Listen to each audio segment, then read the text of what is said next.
2012, I started contract brewing. And when that rocketed, that got the ball rolling. And 3 years later, we opened up our own brewery. And now we're here and we're producing a ton of beer. So, yeah.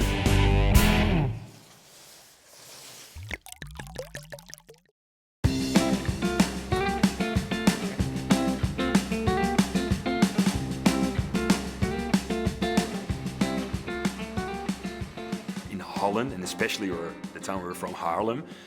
Like, if you walk into a bar or a restaurant and you ask, "Oh, do you like the beer menu?" It was all like, everything was Belgium.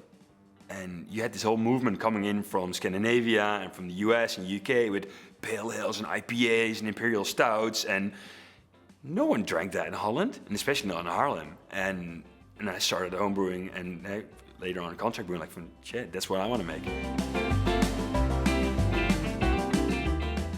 I've never built a brewery, and it's the first time.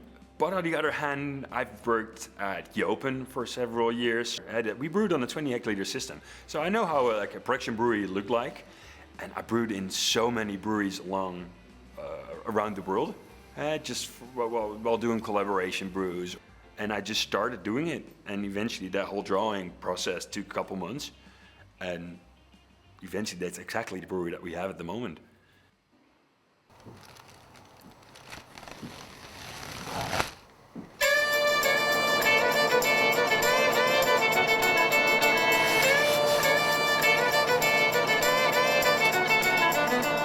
Started contract brewing, commercial. Now think of a name for your brewery. And I was just thinking small scale, Haarlem, Holland, just fun. Well, my last name is Uyleman, like owl man translated.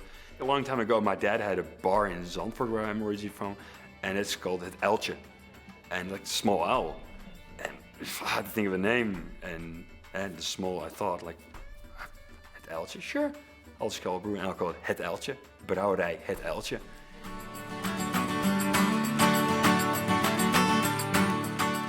If you have a beer and it says cherry pale ale, and when you drink it, like, well, perhaps there's a subtle hint somewhere of cherries. Fuck that. Now you want it, boom, in there.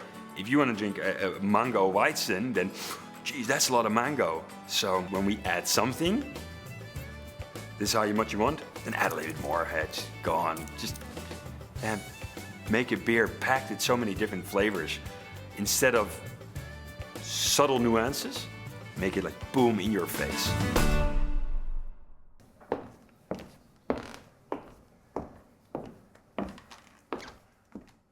Well, the reason why I do barrel aging is I'm a big Scotch whiskey fan. Always have been, even before brewing. I think 90% of what we do is just barrel aged porters, stouts, barley wines, imperial red ales, like heavier, stronger beers.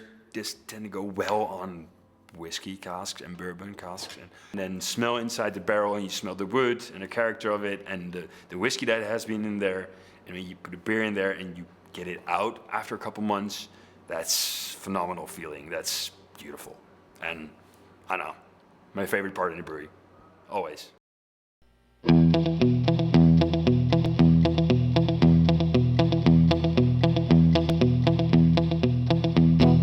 Yeah, in our barrel room, we have 24/7 Johnny Cash playing, because that can only be good for beer. That's a bit more heart and soul into a beer.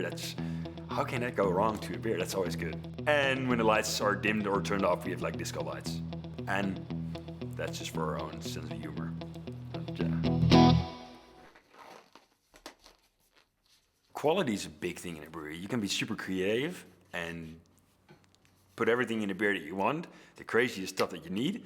In the end, the beer that you put out has to be good in quality. So we've got a guy working here doing the laboratory, and every beer that we dry hop, every beer that's in the bright beer tank, every beer after production, it runs through the laboratory where we check it for everything. When I started the brewery, I never expected that it would grow on to be such a big thing. And eventually we're exporting all over the world. Apparently what we're doing is good, and it's a bit unreachable. It makes you proud, it makes you feel excited, it just makes you feel scared sometimes. It's a big wall line of emotions that you are stuck with. But on the other hand, we're just going for it, and we'll see where it ends. It's a plunge in the deep.